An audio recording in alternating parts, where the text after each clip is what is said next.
సంతానలేమితో బాధపడుతున్నారా? 899 రూపాయలకే fertility assessment package. వివరాలకి సంప్రదించండి. నమస్తే రమగారు. నమస్తే జయ. రమగారు, మాఘమాసం యొక్క విశిష్టత అండి. మాఘమాసంలో కూడా వచ్చేసాం రమగారు, అప్పుడే మనం. వచ్చేస్తాం మరి. అదే కదా. రోజులు స్పీడ్గా వెళ్ళిపోతున్నాయి కదా. పుష్యం అయిపోయింది, మాఘం. ఇంకొక నెల గడిస్తే ఈ సంవత్సరం గడిచిపోయి కొత్త సంవత్సరం కూడా వచ్చేస్తుంది. ఇటే గడిచిపోతున్నాయి ఈ రోజులు. మాఘము ఇంచుమించు కార్తీక మాసం లాగానే. కార్తీకం ఎట్లా పరమ పవిత్రమైన మాసంగా భావిస్తామో అలాగే మాఘమాసం కూడా అలాగే పరమ పవిత్రమైనది. కార్తీకంలో లాగానే స్నానాలు మాఘంలో కూడా ఉంటాయి. ఓహో. మాఘ స్నానాలు కూడా చాలా విశేషమైనవి. అయితే చిన్న తేడా ఉంది. కార్తీకంలో తెల్లవారుజామునే స్నానం చేయాలి. అప్పుడు ఏమిటి, మంచి చలి రోజులు, అందరూ చేయలేకపోతారు. మాఘంలో తెల్లవారుతూ ఉండగా, అంటే సూర్యుడు ఉదయిస్తాడంటూ ఉండగా స్నానం చేయటం. కార్తీకంలో ఇంట్లో స్నానం చేస్తే పనికిరాదు. మాఘంలో ఇంట్లో స్నానం చేసినా పనికొస్తుంది. ఇంకా వేడి నీళ్ళ స్నానం కూడా పనికొస్తుంది. ఓకే. కార్తీకంలో వేడి నీళ్ళ స్నానం చేస్తే కళ్ళుతో స్నానం చేసినట్టుగా అవుతుందంటారు. ఇప్పుడు అట్లా అవ్వదు. ఇప్పుడు వేడి నీళ్ళ స్నానం అయినా పర్వాలా. సూర్యోదయానికి ఒక క్షణం ముందు స్నానం, సూర్యుడు ఉదయిస్తున్నాడు అనగా స్నానం చేయి. ఉదయిస్తున్న సూర్యుడికి ఎదురుగుండా నమస్కారం చేసుకో. మాఘము సౌరమాసం. దీనికి ముందు వచ్చిన పుష్యంలో, అంటే పుష్యం మార్గశిరకి పుష్యానికి మధ్యలో మనం ఇది చూసాం, ఉత్తరాయణం పుణ్యకాలం వస్తుంది. అది ఎప్పుడు వచ్చింది? మకర సంక్రమణ అన్నాడు. మకర సంక్రమణ అయినప్పుడు సూర్యుడు తన గతిని ఉత్తరం వైపుకి మార్చుకుంటాడు అని, పర్ఫెక్ట్గా ఉత్తరానికి తిరిగిపోతాడు. ఈ రోజు ఈ నెలలో మాఘంలో తిరుగుతాడు. ఈ మాఘమాసంలోనే సూర్యుడి పుట్టినరోజు వస్తుంది. సంవత్సరం అంతా ఎలా ఉన్నా మాఘాన్ని సౌరమాసము అని చెప్తారు. సూర్యారాధనకి విశేషమైన మాసం. ఏమిటి ఇట్లా ఎందుకు వచ్చిందంటే, ఇది ఖగోళ దృష్టి ప్రకారం కూడా సూర్యుడు తేజరిల్లుతాడు ఈ నెల నుంచి. మనకి మకర సంక్రమణం నుంచి ఒక రవ్వ చురుకు మొదలవుతుంది. పుష్యమాసం అంతా సుమారుగా ఉంటుంది. మాఘంలో సూర్యుడు ప్రచండంగా తయారవుతాడు. ఆయన శక్తి కిరణాలు ఎక్కువగా భూమి మీదకి ప్రసరిస్తాయి. ఇప్పుడు వచ్చేటువంటి మాఘంలో మొదలయ్యేటువంటి సూర్య సంచారం చాలా ఆరోగ్యప్రదాయనిగా ఉంటుంది. సాధారణంగానే ఆరోగ్యం భాస్కరాది ఇచ్చేదంటారు. సూర్యుడి నుంచి మనం ఆరోగ్యాన్ని కోరుకోవాలి. పైగా ఈ సూర్యుడు ఎవరు? ప్రత్యక్ష నారాయణ స్వరూపం. మామూలుగా మనకి సృష్టి స్థితి లయకారకులు బ్రహ్మ విష్ణు మహేశ్వరులు. సృష్టి స్థితి అంటే మన జీవితం గడవడానికి, మన ప్రాణ ప్రయాణ సమయం అంతా కూడా, మనం పుట్టిన దగ్గర నుంచి మరణించేదాకా ఉండే మధ్య ప్రయాణం అంతా విష్ణుమూర్తే మనల్ని కాచి కాపాడతాడు. పుట్టడం ఆయన పుట్టిస్తాడు, పుట్టిన దగ్గర నుంచి నడిపించేది విష్ణువు. ఇప్పుడు ఈ నడిచే కాలానికి ఆలంబన ఎవరు ప్రపంచానికి? సూర్య భగవానుడు, సూర్యుడే. ఈ సూర్యుడి వల్లే ఆకులు పత్రహరితం వస్తుంది, పుష్పాలు వస్తాయి, తర్వాత గింజలు వస్తాయి, దాంతో అన్నం పుడుతుంది, అన్నంతో జీవులు పెరుగుతాయి. అన్నంతో కదా జీవం. దీని మొత్తానికి కారకుడు ఎవడు? సూర్యుడు. పైగా నువ్వు నిద్రపో, పడుకో, మానే, పుట్టు, పో, ఏమైనా ఆయన సమయానికి మాత్రం ఆయన వస్తాడు, వెళ్ళిపోతాడు.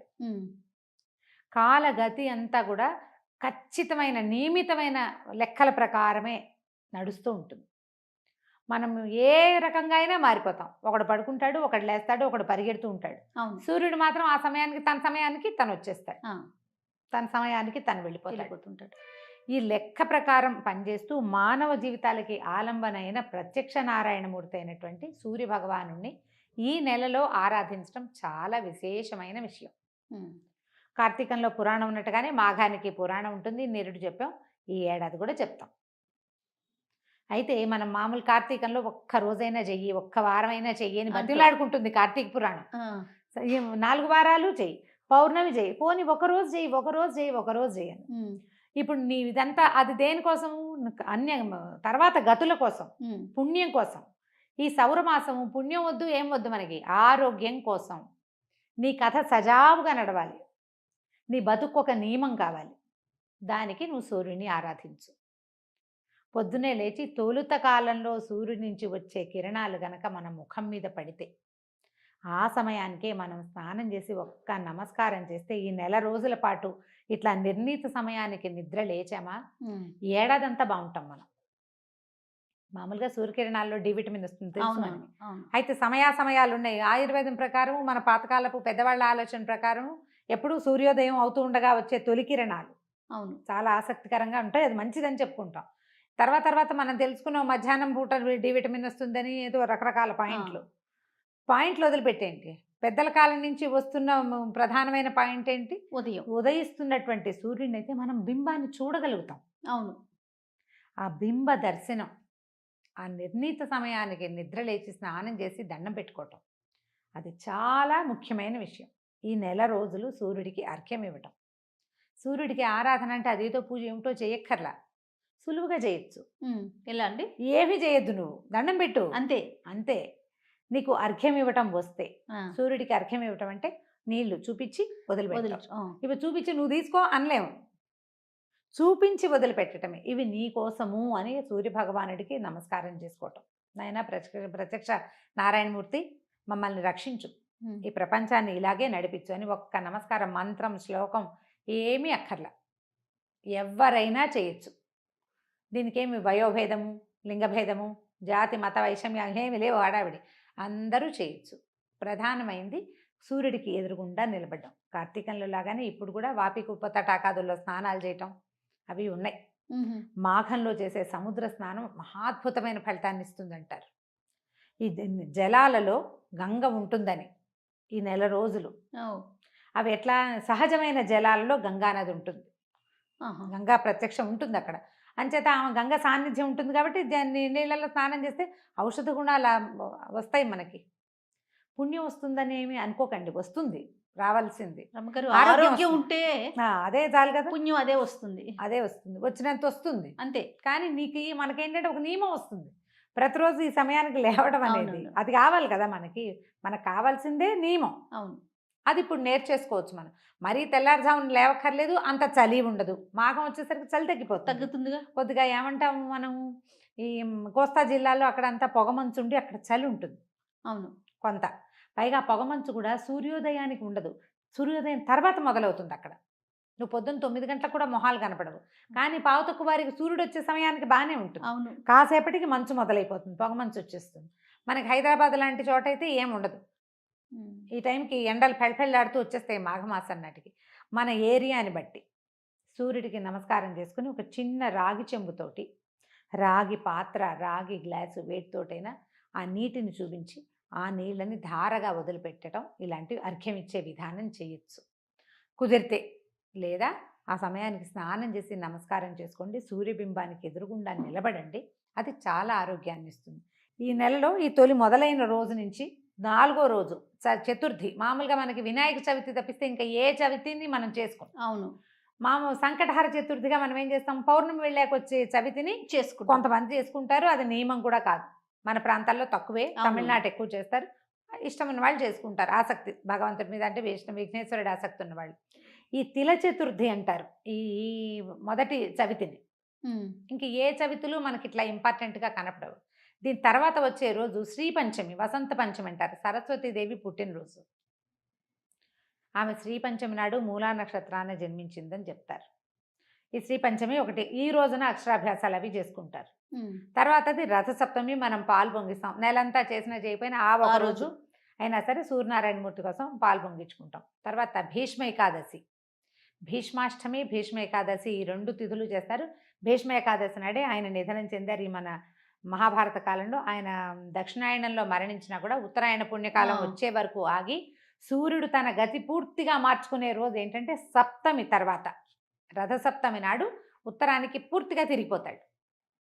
ఆ తిరిగిన మధ్యందిన మార్తాండుని చూశాకే ఆయన ప్రాణాలు వదిలిపెట్టారు భీష్మ పితామహుడు అని చెప్తారు మహాభారతంలో. సో ఆయన పర్వదిన పుణ్యతిథి ఒకటి జరుపుకుంటారు. ఆ తర్వాత ఇంకా మళ్ళీ మాఘ పౌర్ణమి. నువ్వు ఇందాక అడిగా మాఘ పౌర్ణమి విశిష్టమని. ఈ పౌర్ణమి నాడు సముద్ర జలాల్లో స్నానం చేస్తే అత్యద్భుతమైన ఫలితం లభిస్తుంది అంటారు. మాఘ పౌర్ణమికి సముద్రాలకు వెళ్తారు, కార్తీక పౌర్ణమికి వెళ్తాం కదా, అట్లా మాఘ పౌర్ణమికి కూడా వెళ్తారు. సముద్ర స్నానం చాలా విశేషమైంది, మహామాఘి అంటారు దాన్ని. కుదిరితే మనమే కాదు, ఈ బెంగాలీలు, ఒరిస్సా వైపు జనం కూడా వెళ్తారట సముద్ర స్నానానికి మహామాఘి నాడు. చాలా నార్త్ ఇండియాలో కూడా చేసుకుంటారు. మనకు అవకాశం ఉంటే అది, లేకపోతే ఇంకా మామూలు నమస్కారమే. అంతే. అక్కడి నుంచి ఈ నెల చివరిలోనే మాఘం చివరిలోనే మనకి మహాశివరాత్రి పర్వదినం కూడా వస్తుంది. ఉమ్. ఇన్ని పర్వదినాలు చాలా పర్వదినాలు కదండి. వీటితో పాటుగా 4 ఆదివారాలు ఖచ్చితంగా వస్తాయి. ఒక సంవత్సరం 5 ఆదివారాలు కూడా వస్తాయి. మాఘపు ఆదివారాలు కూడా సూర్యారాధనకి విశేషమైనవి.